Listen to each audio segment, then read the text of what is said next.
whenever it wants to.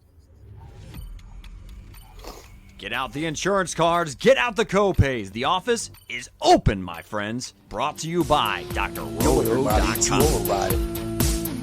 So let's get to it. Bring the pain!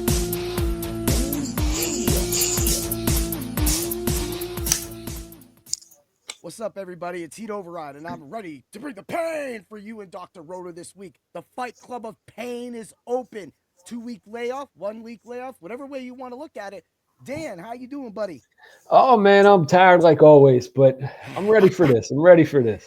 I know, man. As things can change at any moment at work, right? And Oh, then man. all of a sudden, it seems like you're the only guy around. Yeah. So crazy.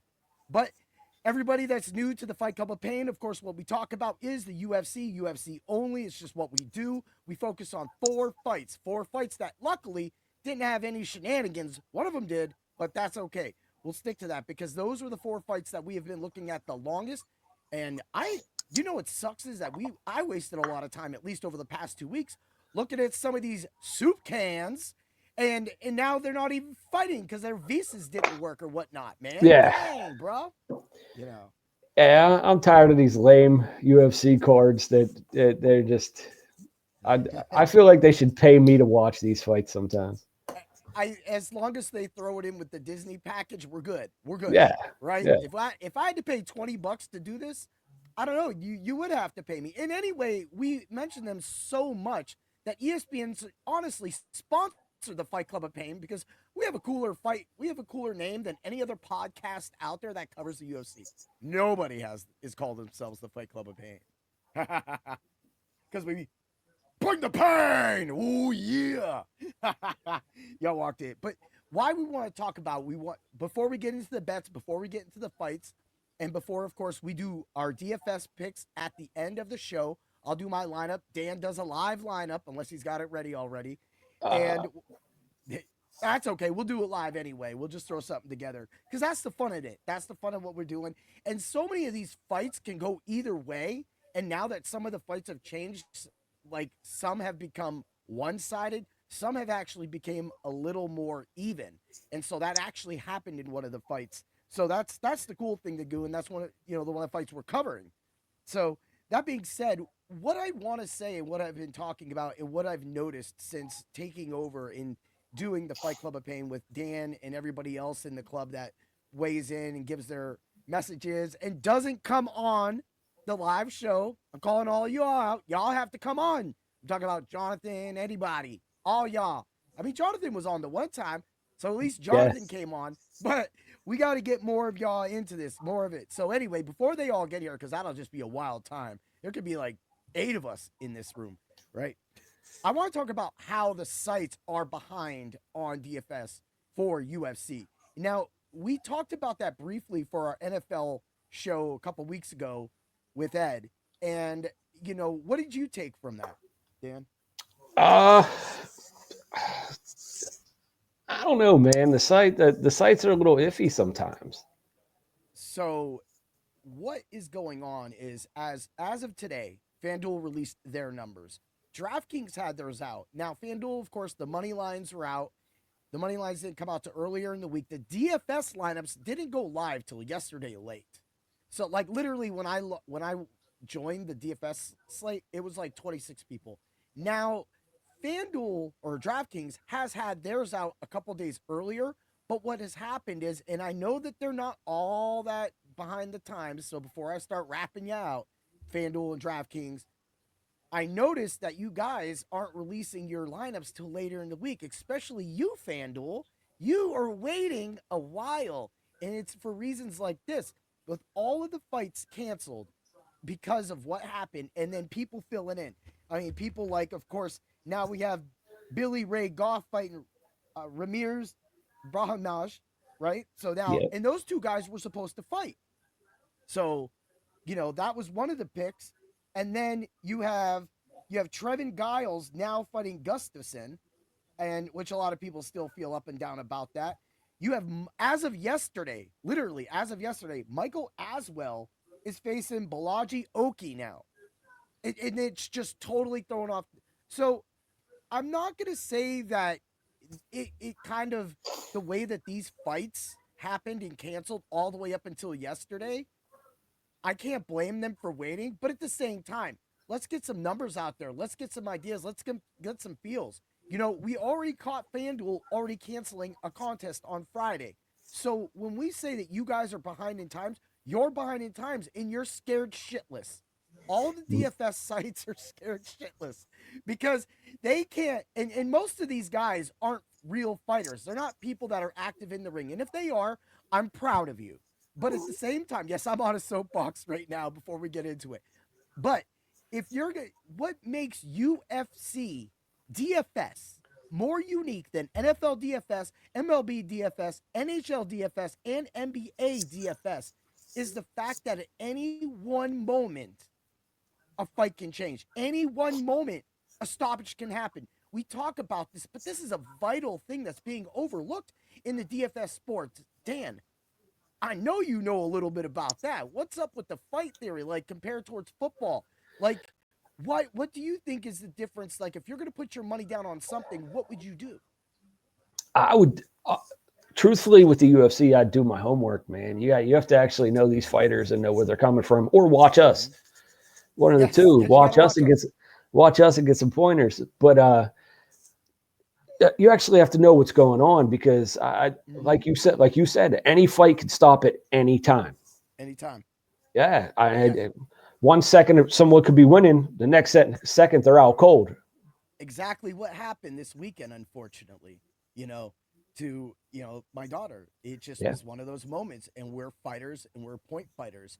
And I went in and I dominated, but and there was some ref problems, and I got actually yelled at online and that's okay because I deserved it, because I think if you win 2 fights and you extend your championship and you are the tri-state champion, the Blitz King himself, Mr. Heat Override, oh yeah, right? if you're gonna do that, sometimes you do get a little full of yourself. And so when you don't get a perfect call or something, or somebody tells you they kicked them in the butt, but you really kicked them on the side right under the armpit for the point, you get a little mad about that. But then you got to keep that. You got to leave that in the thing, because again, this is martial arts. We should be showing respect. We should be humble. So that's the fight theory that kind of that people have to understand, that we're going at you as a former boxer, me as a current point fighter. I'm seeing punches. I literally fought somebody new for the first time. Unfortunately, I did walk through Robert. I won 13-3. I got the mercy rule. But I was nice to him. I did not use my clubber laying techniques and go running through him. I actually let him be the more aggressive fighter. Let him. I mean, that's kind of bold, but it's what happened. And I was able to take him apart, and, both of us leave not sore, not bruised up, not battered out of that fight. So, that's something that was missing for me last year, where I was running through and I was training fools and I was getting knockouts. In this sport, it's not, you don't want the knockout. That shows that you have no control over your power, honestly. Whereas in UFC, you have to knock your guy out. So, and in boxing, you got to knock your guy out. But in karate and point fighting, in some tournaments, not all, because, sport karate, it is for the knockout. And that's what a lot of people have made.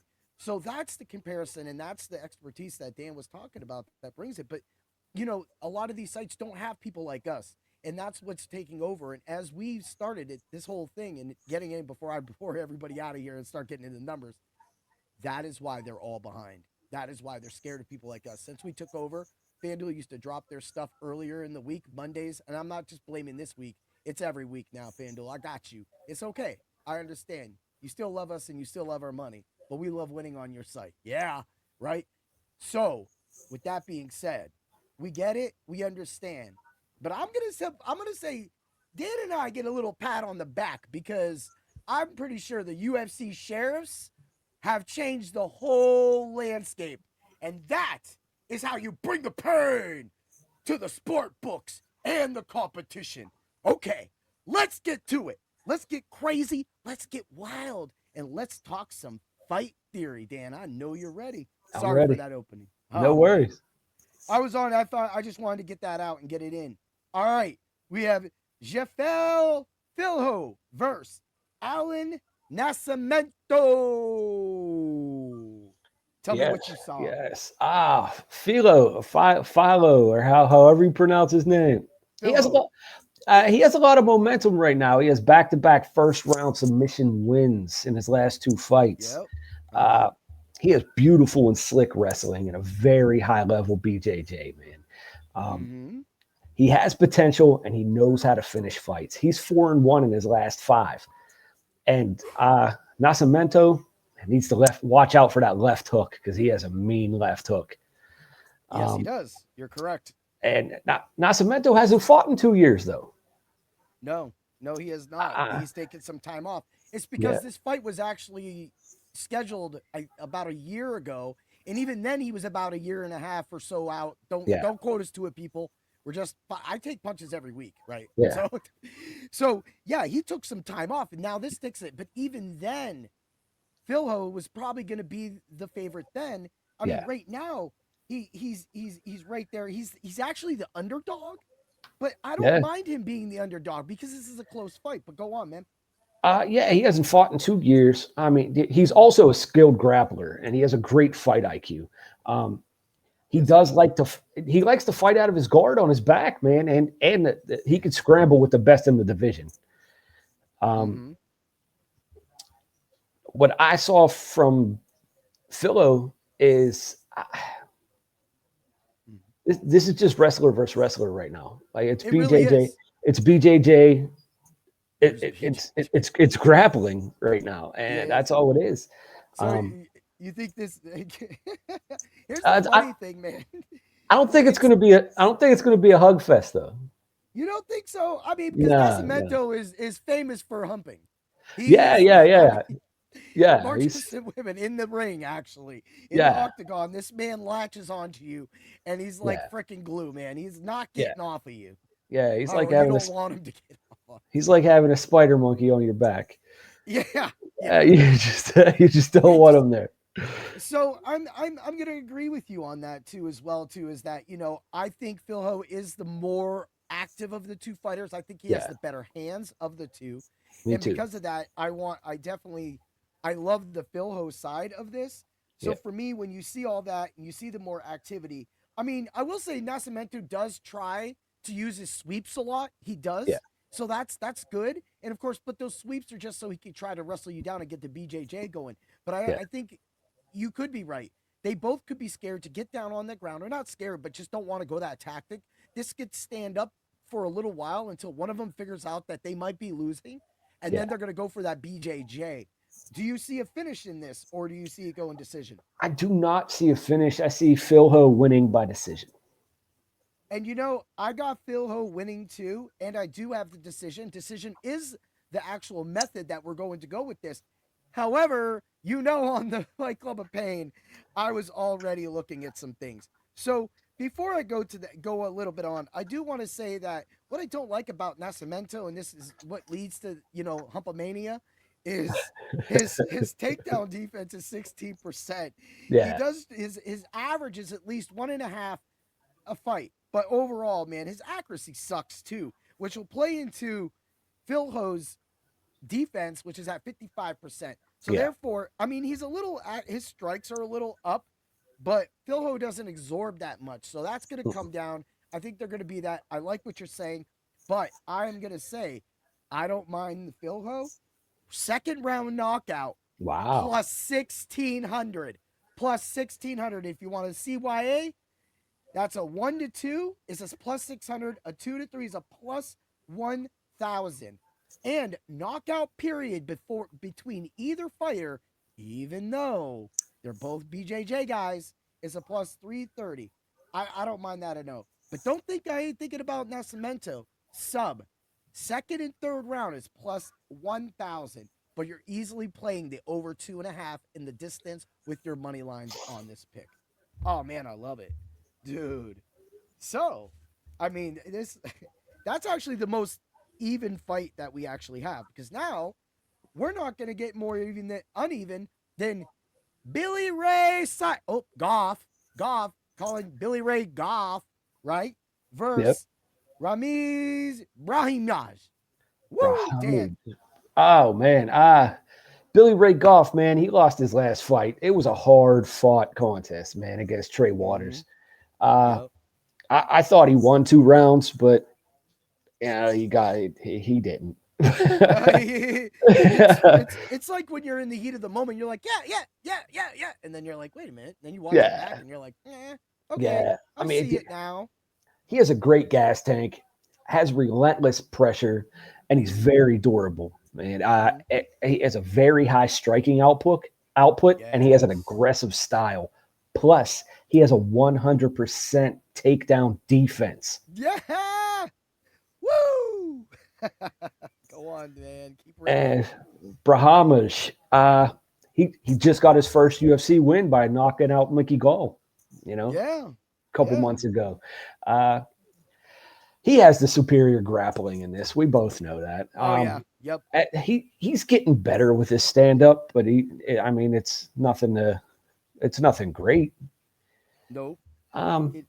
He'll look to mix in takedowns to get Goff off his rhythm and try to clinch against the fence. Yep. He's going to try to hold Goff the whole fight. Yeah, and I think that what I don't like about of course, even though you brought up the knockout, which is amazing, what I don't like about Brahimaj is that he actually absorbs more punishment than he dishes. Yes. The fact that he's a 4.04 on the absorb, but a 2.26 when you're looking at an 8.56 at a 5.71, even when you do the numbers away, you're looking at Billy Ray Goff. I've got to find it now.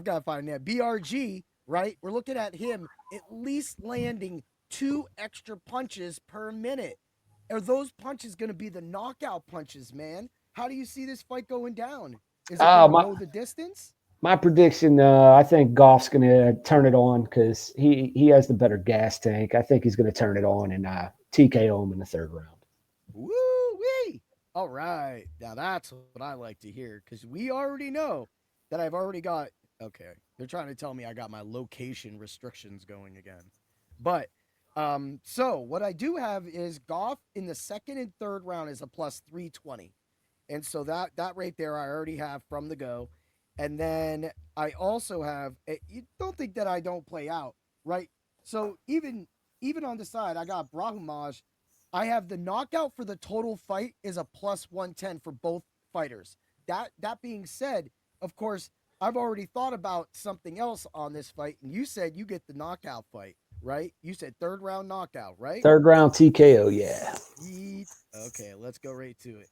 Because, they just try to mess with me. So we'll get that. Bam. I got that.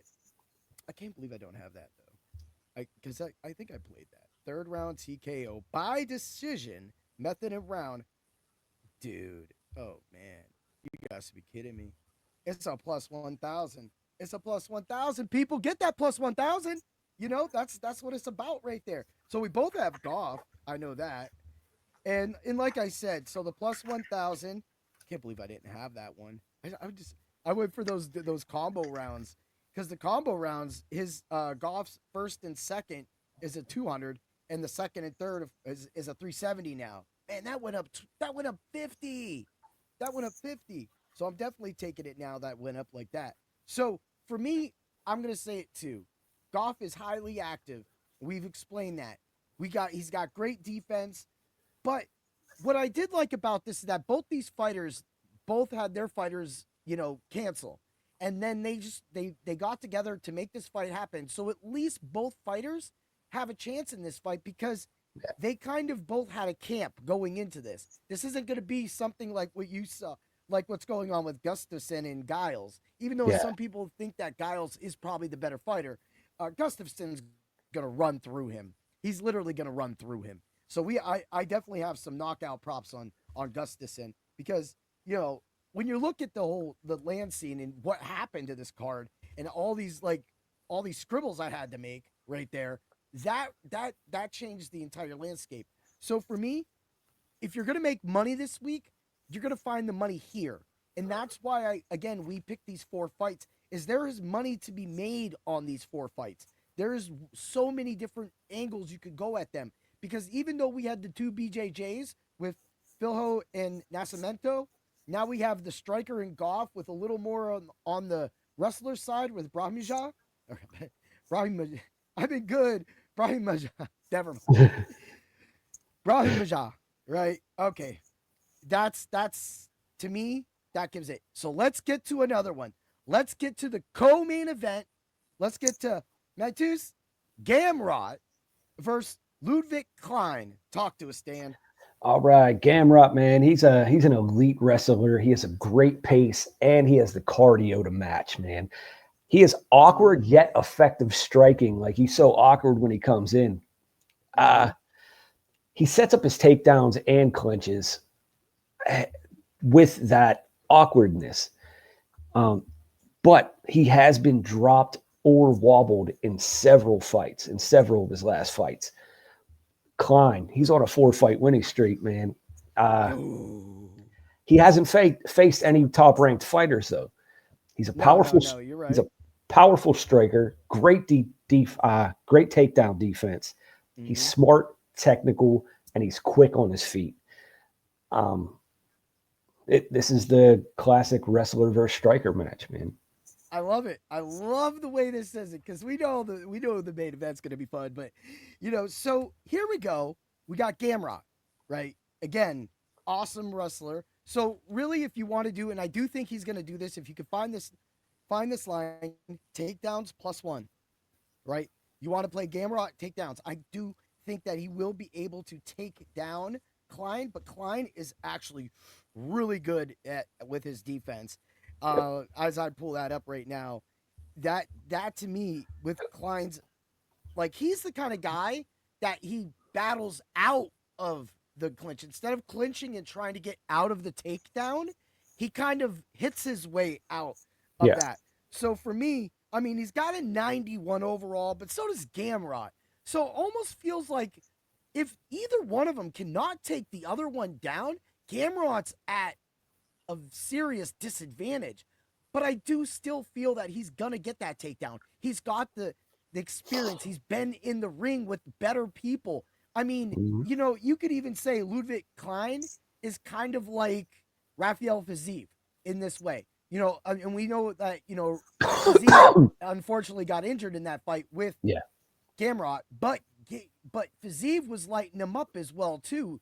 And he has decent takedown defense as well, too. So I still think that Gamrot can get that 1+ takedown, which is easy money. I mean, he's got a whole fight to do it. And Klein can definitely get taken down. But I think when it gets down, Klein's going to get back up. But overall, I don't see this going the distance, Dan. What about you? I disagree. I think it's going the distance. I got Gamrot by decision. Gamrot by decision. It doesn't surprise me that you're a Gamrot guy. I'm trying to be flashy because when I saw Gamrot, this is the first time I'm going to watch him live. Yeah. And, again, yes, I know I'm a baby to the UFC because I didn't watch it consistently and I'm a football hero, but at the same time, I look at the Gamrot side and it was my first eye. I was like, Gamrot's winning. But then I looked more at Klein and I looked at the way he likes to battle out. And I think that if Gamrot misses one of those takedowns badly and Klein's able to hit, and Klein has enough power, then he's going to be able to knock him out. Yeah. Now, will the fight go the distance? The books think so. Yes. They think it's going to go to the distance. Right now, as it stands, I'm pulling up Gamrot with distance is a -116. -116. That means that's a heavy favor. And that's a heavy for a parlay too. But at the same time, for me, when I'm looking back at it, that's where this fight could go if Klein can't get that knockout. If they just kind of wrestle around and push up against the cage and nothing really gets going, what could be one of the more exciting fights of the night could become one of the more boring fights of the night. Do you agree with that statement, Dan? I agree with that.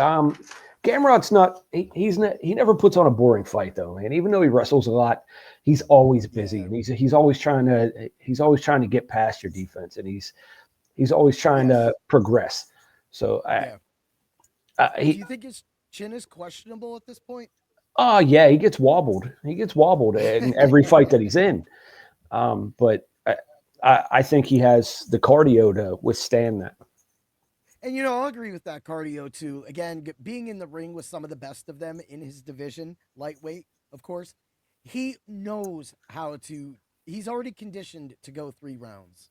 And so for me, that's huge. That's huge. So that's why, of course, the distance, of course, we all know I'm an insane-o boy and I love to do insane stuff. So Klein under is a plus 134, plus 196, gives you a plus 301 on the Klein side. And I'll tell you why.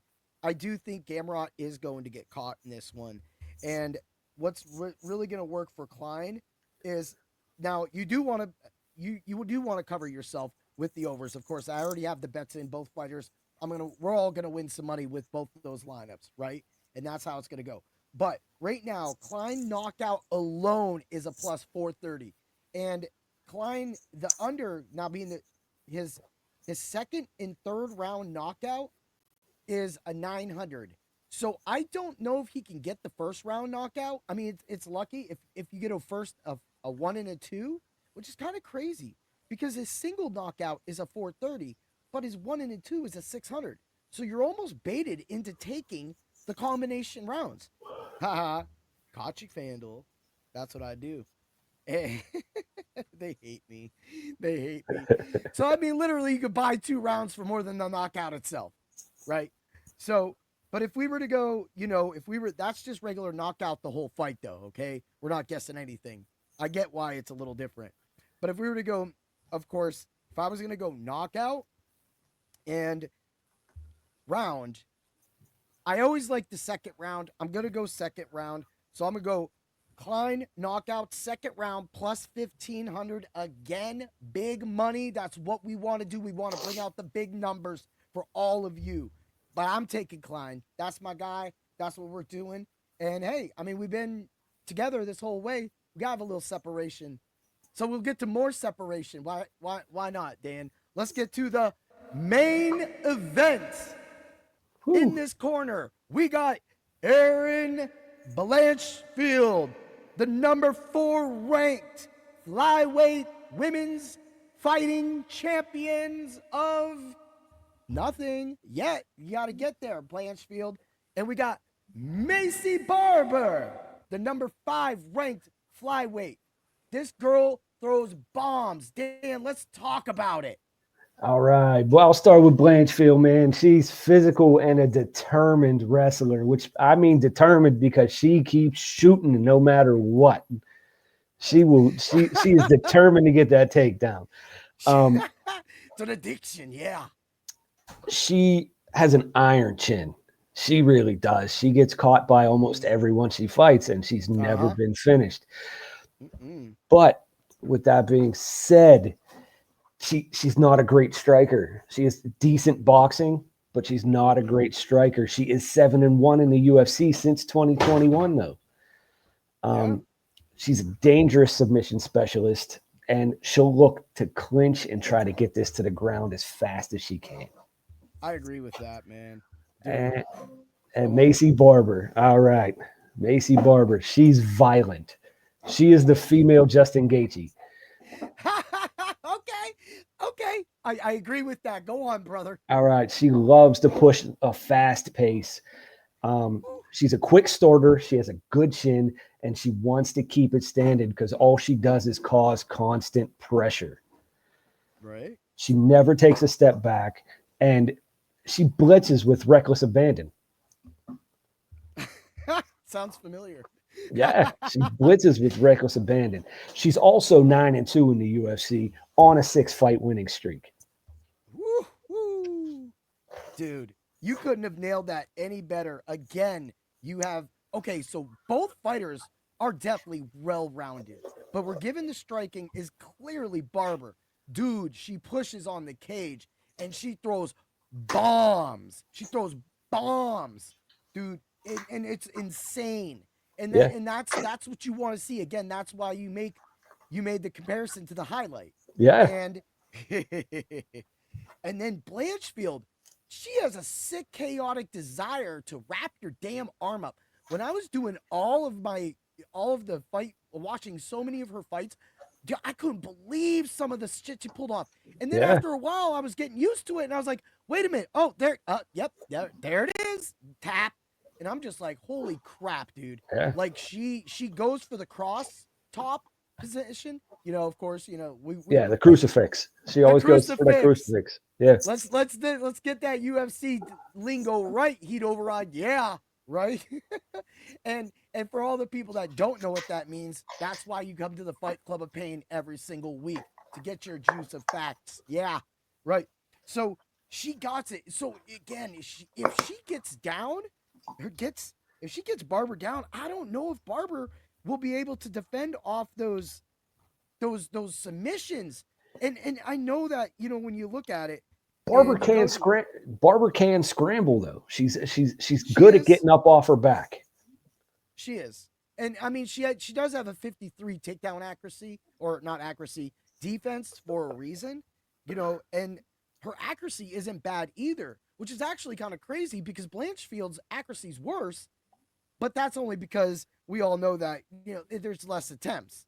But at the same time, a 43 to a 31 is crazy. So if Barber wanted to go against the grain, like what we saw Bilal Muhammad do, go against the grain, ditch the wrestling, of course, her ditching the slugging, and try to take it to Blanchfield, do you think that might throw Blanchfield off if Blanchfield was to get on her back? Yes, I agree. It would throw her off. But I don't know. I actually like this fight. This is my favorite fight. This is my favorite fight of the night. Yeah, I mean, it's probably, for a lot of people, it's probably the only fight anybody wants to watch. So, I mean, and definitely like that. But at the same time, this is what you get when you get ranked opponents fighting. You get great shit. And next week, we're going to have an amazing, amazing card, right? Because we got the event. But it's like I'm looking at it right now. And so we'll go into the numbers. And this is where I'm kind of going with this. Blanchfield submission in the second, third, fourth round is a plus 850. Now, Macy Barber wins this and wins this fast, because Blanchfield, I feel, of the two, should have the better gas tank since she's fought the better opponents. But I can't take away from Barber either. But I think Barber 1, 2, 3 for plus 800 knockout is clearly a great bet. Now, I do want to bring up that Barber is strong. And I said this to you last week, that when I watched Blanchfield versus Farrat's one of the biggest in this division. She is one of the best, or one of the better ones in this division. And like you said, Blanchfield just ran at her ass and got slugged up the whole time. Yep. And she absorbed and ate all of it. So it just makes me feel that Barber doesn't have the power that Farrat has, and that she does. Okay. Okay. What do you see then? What do you think? What's the combo? What do you think this is going to happen against the cage, or you think she's going to be able to get her out in the open octagon? I think it starts on the feet, and I think Barber actually gets a takedown, and I think she wins by third round TKO by ground and pound. Okay. And that's where I'm going with her too. And I have those bets. I already have those bets, because why wouldn't you have those bets? Like, a lot of these fights, they think they're going to go the distance, right? And this is another one where, like when you go in and you look at the distance and you go, oh, well, we'll go the distance. And it goes, yes, you got a 200. But if it doesn't go the distance, it's the plus 154. I just think that both these girls got something to prove right now. You got 4 versus 5. If 5 wants to beat 4, take over 4, and prove why she should be one of the new and upcoming stars to take and fight the champion, then she needs to prove this now. She needs to be able to take one of the best in her division at grappling, at submissions, being able to get those submissions in Blanchfield and put her down. But if Blanchfield can get this win over Barber, then it kind of makes me feel like she might be able to get a nod for that next title shot. She might be able to, but I don't know if Barber gets that one. What do you say? I think this is a a title eliminator, man, right here. I think whoever wins this gets the next shot. I agree with that. I really like that theory on that. And it just to me right here, that's what makes this match so special, so riveting, so much that we want to watch it, we want to bet on it, and we want a great fight.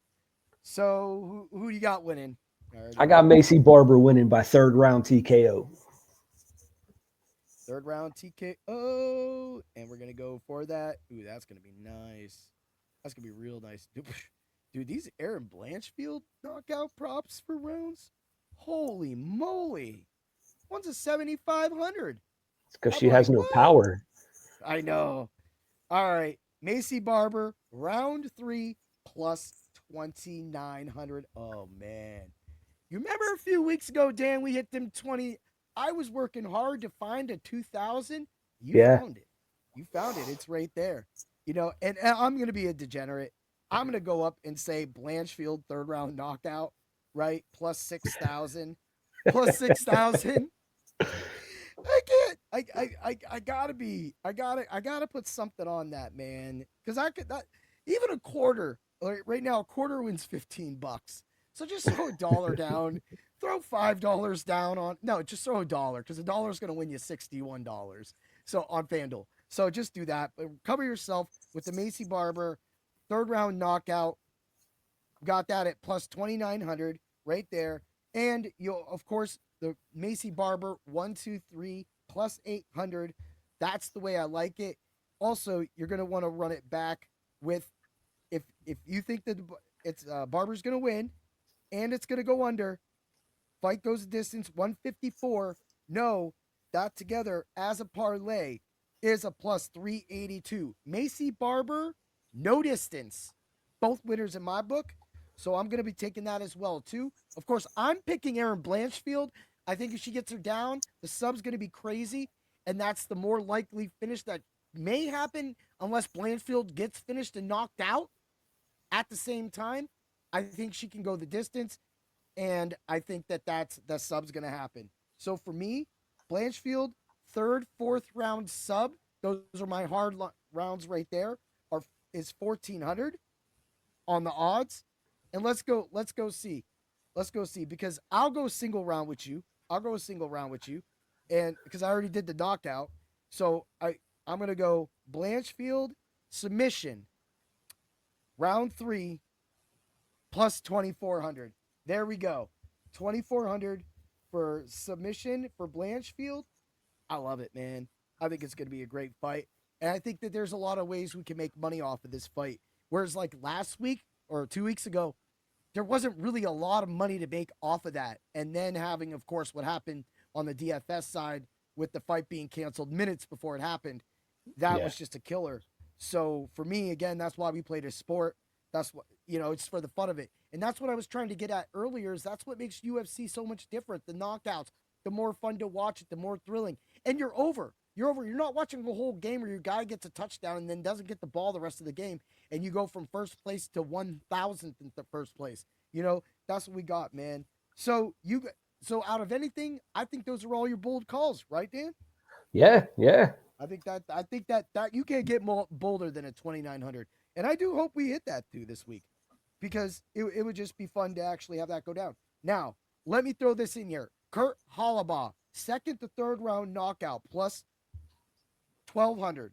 Also, we already brought up Blanchfield and I already brought up Philho. Klein knockout, of course, plus 4,300. I went over here and for one of the crazy fights, Rayanne Dos Santos versus Alice Ardeline, I got Dos Santos winning by a knockout plus 2,200 for 1-2 and 2-3 is going to be a plus 3,100. I know that a lot of people don't think Dos Santos and her sub numbers are low, but that fight right here, this is right here going off. That fight is predicted to go under. And if that fight's going to go under, and Dos Santos being the favorite, a heavy favorite, even though some people are trying to defend Ardeline, I haven't seen anybody pick her, honestly. And at the same time, everybody's picking Dos Santos, right? Dan, I know what you're thinking. Nobody is picking her. Go pick her, right? Yeah, But yeah. Why not? I mean, might as well. But right now, that knockout being 2,200, you can cover yourself completely and then just take Dos Santos under or Arteline under, and you'll be more than fine. Bam. That's how we do it, right? So let's get to it. Let's get to the DFS lineup. Woo! So I'm gonna load that up because I know Dan's gonna need to make one here live on the show of the fighters that are left. I'm going Reese, Jacoby, Klein, Philho, Goff, and Gustafson. I know that some of the sites still have Goff in red. He's fighting, right? He's fighting. As long as the sites don't screw that scoring up, and he gets a 0, right? We Yeah. should get the points from Goff. I love this lineup. I think each one of these guys has a chance for a knockout, or at least, even if they go to the distance, enough punches thrown, enough significant strikes thrown to make both even losing worth money. But let's get some wins with this. Let's do that. All right, Dan. Who you got winning out of all these fighters? Give me 3 fighters that you for sure think are winning. All right. I'm doing it right now on the Fight Club of Pain Invitational. So I got it. Oh, I got it pulled up. you got it pulled up, man. Look at you. I got it Pulling pulled it up. up. So Got it pulled up. I'm going with Macy Barber. Okay. I'm gonna go with Gamrot. Gamrot.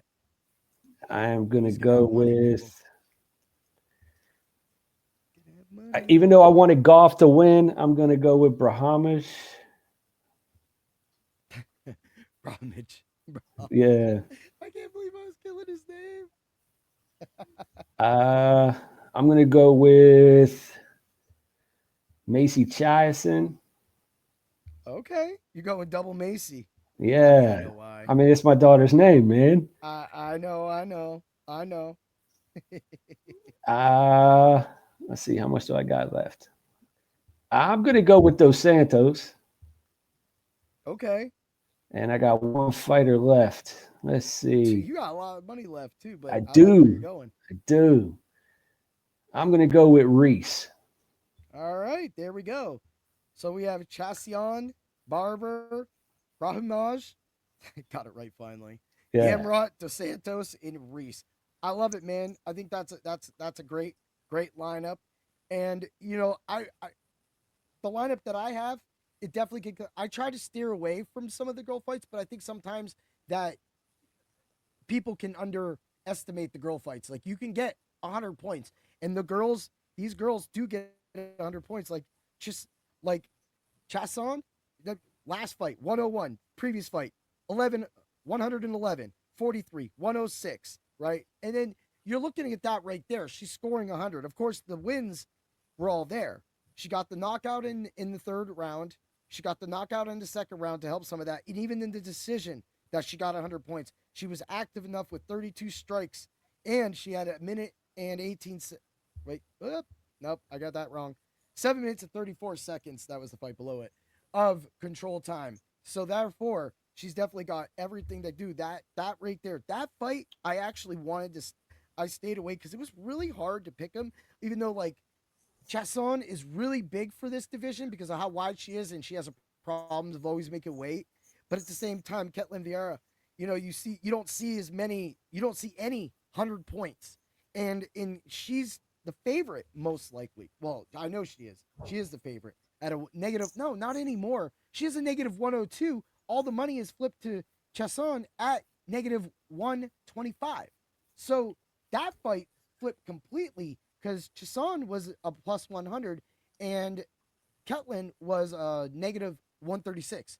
So that's how that fight changed right there. So I really like your theory on that. I stayed away. If I lose my DFS slate because I didn't get to that fight, but I will say this, Chasson, she's on one of my other lineups. You can't deny that. If you have that much volume and it goes distance, she's easily getting at least 40 to 60 points in a loss, or at least not 80 to 100 points in a win, even in a decision. So I like that. And I think these two big girls are just going to be in the middle of the ring, duking it knocking out. each other. Just duking it out. Love it. Love it. All right. I got all that together. It's another week. Hey, man, we got this done in 45 minutes this week, Dan. That's awesome. That's because the other dude wasn't talking over me. Got a word in. Yeah. Got a word in. I was able to talk today. Ed. Gotta love Ed, man. Heck, that's why I love numbers guys, man. They have so much, like, they're so deep in the numbers, and I'm like, man, is it worth that much time and to do it all? And I do numbers so much for football and everything like that. Like, I just completed my defensive line rankings, and so all I have to do is just go through and check a couple stats. Boom, done. That's gonna be ready. Then I'm gonna run linebackers and secondary, and it's I can't wait. I can't wait for all the IDP stuff and football talk, because man, football is gonna be so much fun with you. And going forward on Thursdays, at this point, we will be talking about the Thursday night football game right before it goes, because it's 7:51, and at this time during football season, I will be giving out a showdown slate lineup every single week. So you're going to get money for UFC. You're going to get money for NFL. And I will tell you this right now, I'm fire. I'm one of the best in the industry. I will say that with my chest out pride. On my Another Dimension shirt from DJ Magic Mike, right? That I'm just another dimension. I do what I got to do to help all of you win money without all the numbers, without all the crap. Once my models run it all, why do you need to hear about it? Yep. Let's just hear about the people that will win. That's how we do it. Dan, give us a back out. Oh, man. How was your birthday beer, by the way? How was your birthday beer, by the way?